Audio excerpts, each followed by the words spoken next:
Alors avant de débuter cette vidéo, j'aimerais déjà vous demander à vous de me dire en commentaire pour vous, est-ce que la saison a été réussie ou pas? Bonjour les amis, j'espère que vous allez tous très bien. Très content de vous retrouver pour cette nouvelle vidéo dans laquelle on va faire un gros bilan de la saison 2024-2025 du Barça. Il y a beaucoup de bonnes choses à dire sur cette saison-là. Elle est officiellement terminée puisqu'il n'y aura pas de Ligue des Champions pour le Barça à la fin, mais il y a quand même beaucoup de positifs à tirer de cette saison pour le Barça. Et dans cette vidéo, on va revenir sur les 5 enseignements à retenir de cette saison-là qui, malgré tout, aura été historique pour le Barça. Donc, avant d'aller plus loin, n'hésitez pas à liker la vidéo, à vous abonner si ce n'est pas encore fait. C'est gratuit et ça me soutient. Alors, sans plus tarder, on va commencer tout de suite par le premier enseignement de cette saison-là, qui est tout simplement le fait que c'est une saison réussie en fait. Et pour bien expliquer cela, il faut recontextualiser, il faut repartir de là où on était. Parce qu'il y a beaucoup qui, sous le prisme de la Ligue des Champions, peut-être négligent un peu la saison que le Barça a faite. Mais il faut quand même recontextualiser. Et c'est exactement ce que je vais faire. Déjà, il faut savoir qu'on commence la saison avec de vraies interrogations. Parce qu'à la fin de la saison dernière, c'était chaotique. L'élimination contre le PSG en Ligue des Champions, la perte de la Liga avec beaucoup de points d'écart par rapport au Real Madrid. On perd Gundogan, on perd Cancelo, on perd Félix sur le mercato. Xavi, lui, devrait rester, mais il se fait virer après cette déclaration. On avait un effectif qui était assez limité, surtout sur les côtés, parce qu'en termes d'ailier et en termes de latéraux, bon, tu avais de quoi faire un bon 11, mais côté remplaçant, c'était compliqué. Et il y avait un effectif où, voilà, quand on comparait à celui du rival d'à côté, on nous promettait la misère. À côté, ils avaient récupéré Mbappé et tout. La probabilité que le Barça remporte la Liga était très faible, mais malgré tout ça, on a failli tout rafler cette saison en fait. Je ne sais pas si on se rend compte de la dinguerie parce que en Espagne, on fait le triplé, on gagne tout, malgré tout ce qui s'est passé, arbitrage, influence, tous ces trucs-là. On gagne tout en Espagne. En Ligue des Champions, on était à ça d'aller en finale et de la remporter tout simplement. Et en plus des trophées dans le jeu aussi, on propose le meilleur football de la saison au niveau européen avec le PSG. Et vu d'où on vient et vu toutes les circonstances que je viens d'énumérer, je pense qu'on peut dire que c'est une saison beaucoup plus réussie pour le Barça. Je pense que tout le monde aurait signé pour ça en début de saison.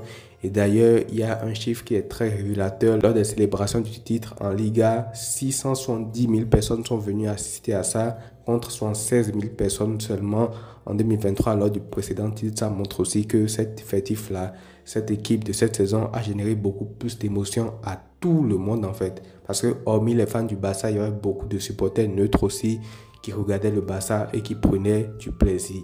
On passe maintenant au deuxième enseignement à retenir de cette saison qui est tout simplement la mentalité en fait. Le changement de mentalité de cette équipe-là, c'est aberrant. Je pense que de ma vie, j'ai jamais vu un Barça aussi fort mentalement que celui de cette saison-là. Même au temps de la belle époque, les Messi, Xavi, Iniesta et tout, bon, certes, dans le temps, on subissait pas autant, mais bon, j'ai jamais vu un Barça aussi fort mentalement parce que même les dernières années, on a été habitué à un Barça qui s'effondre à la moindre secousse. Mais aujourd'hui, mentalement, tu as l'impression que cette équipe-là est imbattable, peu importe combien tu les mènes en fait. Parce que cette saison, combien de matchs on a renversé la vérité? Beaucoup de matchs. Je pense que je ne pourrais même pas tous les citer, mais déjà de tête là, je me rappelle du match aller contre l'Inter, tu perds 2-0, tu reviens à 2-2, après tu fais 3-3, le match retour aussi c'est pareil, tu perds 2-0, tu reviens, malheureusement tu perds le match à la fin, contre Benfica en phase de Ligue aller de la Ligue des Champions, tu gagnes 5-4 alors que tu termines 3-1 ou 4-1 à un moment donné, contre l'Atlético en Coupe du Roi, tu termines 2-0, après tu fais 4-4, mais tu es déjà revenu à 4-2 en temps. Après, contre l'Atlético encore en Liga, tu as mené 2-0 à seulement 20 minutes de la fin. Tu arrives à remonter 4-2. Contre le Real en Copa, c'est pareil. Tu es mené 2-1 vers la fin du match. Tu reviens contre le Real en Liga lors du Classico décisif. C'est pareil. Mené 2-0. Tu reviens aussi. Tu gagnes 4-3. Contre le Celta Vigo, pareil. Bref, je ne pourrais pas tout citer en fait. J'en oublie sûrement certains. Mais ce qui est sûr, c'est que cette capacité-là, ça sera précieuse pour le Barça collectif. Le collectif, pourquoi? Parce que cette saison du Barça, certes, elle a été ponctuée par de très bonnes prestations de beaucoup de grosses individualités. Et côté individualité, on parle de 3 joueurs globalement dans cette équipe-là. Les noms qui ressortent, c'est généralement Lamine Yamal, Rafinha et Pedri. Et à juste titre, mais la vérité, c'est que le Barça, c'est plus que ça. C'est un vrai collectif. Parce que sur tous les titres qu'on a gagnés, tous les joueurs ont eu leur importance tout au long de la saison en fait, à part les joueurs qui ne jouent vraiment pas comme Pablo Torre, comme Héctor Fort et autres. Mais tout le reste, ils ont vraiment eu leur importance. Parce que si je redis les trois que j'ai cités, Lamine Yamal, Pedri, Rafinha, Lewandowski par exemple, il a planté énormément de buts, surtout en début de saison et même une bonne partie de la deuxième partie de saison. Koubassy et Nigo, ils ont été impressionnants défensivement. Si leur nom ne sort pas autant que les individualités de devant, c'est parce que ce sont des défenseurs et tout. Koundé, Baldé sur les côtés, ils ont été incroyables. Koundé, lui, l'a fait, je pense, la saison la plus complète de sa vie. Il a joué pratiquement tous les matchs. Il a offert cette Coupe du Roi là au Barça dans les derniers instants. Il a fait une saison monstrueuse défensivement, offensivement. Baldé aussi, il a fait une saison de fou furieux. Eric Garcia, il a été un super sub de luxe. Il a beaucoup aidé le Barça en sortie de banc quand il fallait dépanner, quand il fallait faire reposer tel ou tel joueur, que ce soit à temps las, que ce soit sur le côté, que ce soit au milieu de terrain, dans ce poste de sentinelle là, dans le double pivot. Frenkie de Jong, il est revenu à un niveau exceptionnel également en deuxième partie de saison. Fermín López, il a fait des entrées très pertinentes. Et il a même marqué le but du titre en Liga contre l'Espagnol Barcelone. Mais après ça, il a encore fait beaucoup de choses dans la saison. Chesney aussi a beaucoup dépanné au goal. Iñaki Peña avant lui avait fait un classico monstrueux où le Barça gagne 4-0. Gerard Martin a également eu son importance contre l'Inter où il fait de passes D. Il a dépanné malgré ses lacunes, malgré tout ce qu'on peut dire sur lui. Il a quand même beaucoup aidé. Dani Olmo également a marqué des buts très importants en Liga pour permettre au Barça de remporter ce trophée-là. Donc voilà, tout ça pour vous dire que tous les joueurs ont eu leur importance cette saison en fait. C'est pas seulement quelques individualités, c'est tout un collectif derrière. Tout ce que je viens de vous dire là, ça vous montre quand même un peu l'importance que chaque joueur a eu à apporter dans ce trophée-là. Et quand je fais la comparaison avec la Liga qu'on remporte en 2019, par exemple, où à l'époque, il y avait Messi, Suarez, Ter Stegen et les autres derrière, il y a un monde d'écart en fait. C'est plus un collectif. Et tout ça également, c'est de bon augure pour la saison prochaine. On passe maintenant au quatrième enseignement à retenir de cette saison-là, qui est tout simplement Julio Tous, ou alors la préparation physique. Parce que comment ne pas parler de cet homme-là qui a grandement facilité le travail de Hansi Flick cette saison. Je pense que si Hansi Flick, avec le même effectif, il s'est retrouvé avec autant de blessures que ce qu'on a eu la saison dernière, il n'aurait pas pu faire mieux en fait. En début de cette vidéo, je vous disais qu'en début de saison, on avait un effectif limité. Pourtant, la majeure partie du temps, tout l'effectif était présent physiquement et pouvait jouer les matchs. Et ça, c'est dû en grande partie à Julio Tous et à son équipe de préparation physique qui a permis au Barça et à ses joueurs de rester en grande forme lors de toute la saison pratiquement. Pedri, il a retrouvé son plus grand niveau physiquement. Il n'y a pas eu trop de blessures également dans l'équipe, à part des joueurs qui était vraiment fragile en soi. Olmo qui s'est beaucoup blessé, mais bon, on sait que c'est un cas particulier. Araujo aussi qui a eu quelques pépins. Christensen, mais bon, ça c'est des joueurs qui étaient vraiment fragiles. Mais sinon, pour le reste, on a quand même eu la plupart du temps nos joueurs pratiquement prêts pour l'ensemble de la saison. Baldé s'est blessé à la fin contre l'Inter et tout, mais bon, c'était sur un truc anodin qui s'est blessé. Lewandowski, c'était probablement l'âge et tout.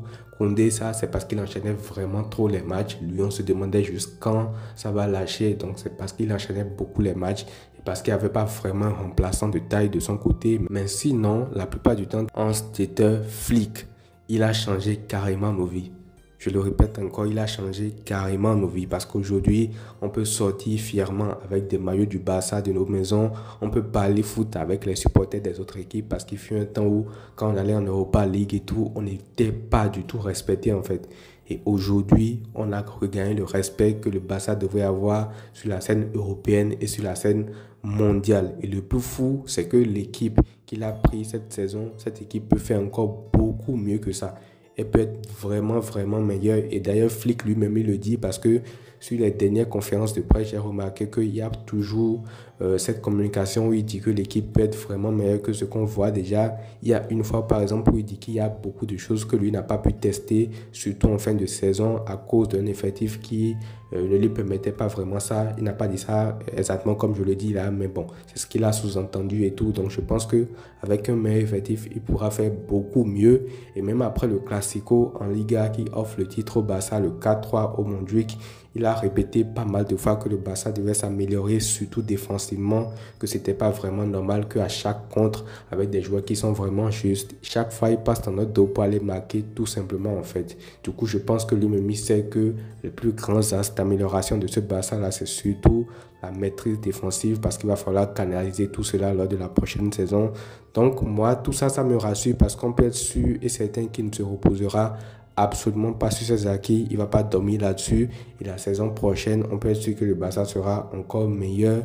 Et pour ça, il va falloir également un mercato qui prenne en compte vraiment tous les besoins que le Barça a pour pouvoir avoir une équipe la plus compétitive possible la saison prochaine en fait. Et en plus, en parlant d'amélioration de ce Barça-là, il y a également beaucoup de joueurs qui peuvent encore progresser comme Lamine Yamal. Parce que oui, Lamine Yamal, pour moi, il peut encore beaucoup progresser. À l'heure actuelle, il est déjà très fort. Je pense que même s'il garde ce niveau pendant toute sa carrière, il sera plus fort que la plupart des joueurs. Mais moi, je pense qu'il peut encore beaucoup progresser. Il peut devenir beaucoup plus fort. Mais bon, ça, je pense qu'on en reparlera peut-être dans une autre vidéo dédiée à Lamine Yamal où je vais peut-être évoquer 5 défis pour lui la saison prochaine et tout.